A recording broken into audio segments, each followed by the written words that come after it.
Assalamualaikum warahmatullahi wabarakatuh.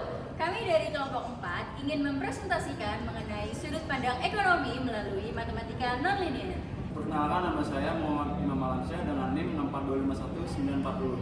Perkenalkan, nama saya Desya Bini Putri dengan NIM 64251535. Perkenalkan, nama saya Muhammad Hidayat dengan NIM 4251115. Perkenalkan, nama saya Ratina dengan NIM 4251702. Perkenalkan, nama saya Vanessa Valery dengan NIM 6411 Perkenalkan, nama saya Hanifia Aulika dengan NIM 642511962.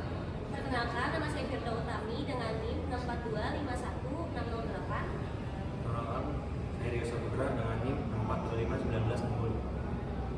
Selamat pagi Bapak Arif Ismail Hussein dan rekan-rekan mahasiswa sekalian.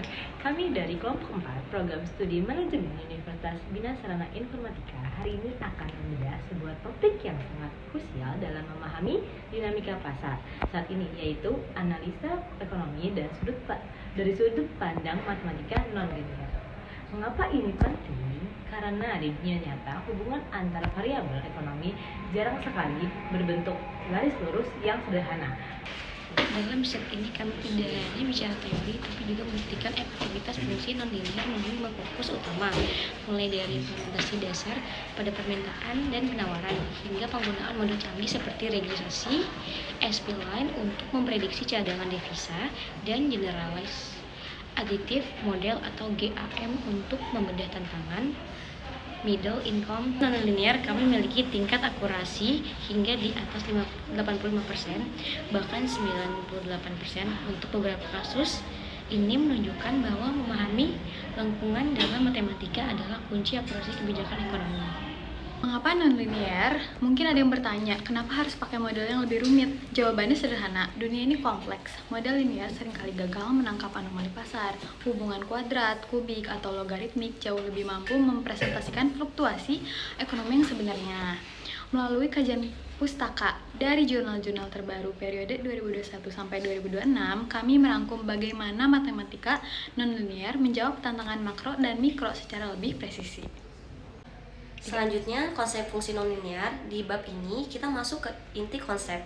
Fungsi nonlinear memungkinkan kita melihat fenomena diminishing returns atau penurunan hasil yang semakin berkurang atau titik ambang batas. Misalnya dalam fungsi kuadrat, kita bisa menentukan dengan pasti di mana titik puncak atau titik terendah. Dalam bisnis, ini adalah cara kita menemukan titik manis untuk mencapai biaya minimum atau laba maksimal. Nah, pada slide yang selanjutnya, mari kita lihat aplikasi pada level makro. Perhatikan contoh pada slide ini. Jika kita memiliki fungsi permintaan dan penawaran non-linear, keseimbangan pasar tidak lagi sekedar perpotongan dua garis, tetapi perpotongan dua kurva.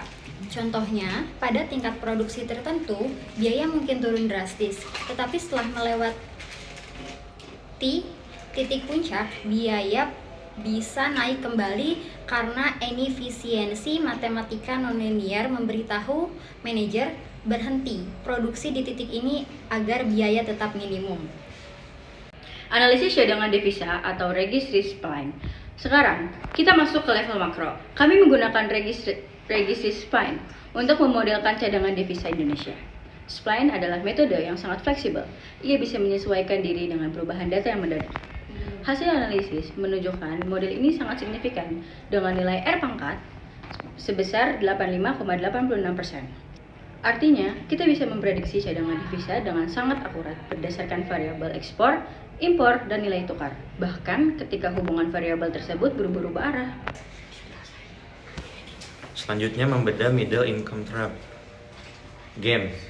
Salah satu temuan paling menarik adalah penggunaan model GAM untuk menganalisis tantangan middle income trap di provinsi-provinsi Indonesia.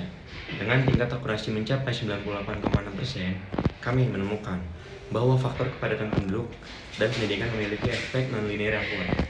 Artinya, aglomerasi penduduk itu bagus untuk ekonomi, tapi hanya sampai titik tertentu. Jika terlalu padat tanpa didukungnya infrastruktur, justru akan menghambat pertumbuhan. Inilah pentingnya analisis nonlinear bagi pembuat kebijakan publik. BEP linear punya kelemahan, yaitu ia mengasumsikan keuntungan akan naik terus tanpa batas. Dalam BEP non-linear, realitas berbicara akan ada 2 titik impas. Perusahaan akan mulai untung di titik pertama, tapi jika terlalu banyak berproduksi hingga pasar jenuh, perusahaan bisa kembali rugi di titik kedua. Model ini membantu manajer menentukan rentang profitabilitas yang aman bagi operasional perusahaan. Terima kasih. Implikasi praktis, lalu apa dampaknya bagi kita?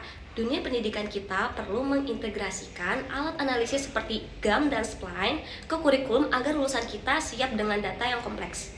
2. Kebijakan publik. Pemerintah harus berhenti hanya mengandalkan prediksi garis lurus. Yang ketiga, bisnis. Praktisi harus menggunakan model non-linear untuk strategi diskon, volume, dan penentuan harga yang dinamis. Kesimpulan dan penutup. Sebagai penutup, fungsi nonlinear bukanlah sekedar rumus yang melainkan instrumen strategis. Ia meningkatkan aplikasi dan memberikan informasi tentang profitabilitas dan membantu kita menghindari jebakan ekonomi. Literasi materi nonlinear adalah investasi untuk masa depan ekonomi kita yang lebih baik. Sekian presentasi dari kelompok 4. Terima kasih atas perhatiannya. Kami persilahkan jika ada pertanyaan atau diskusi. Terima kasih.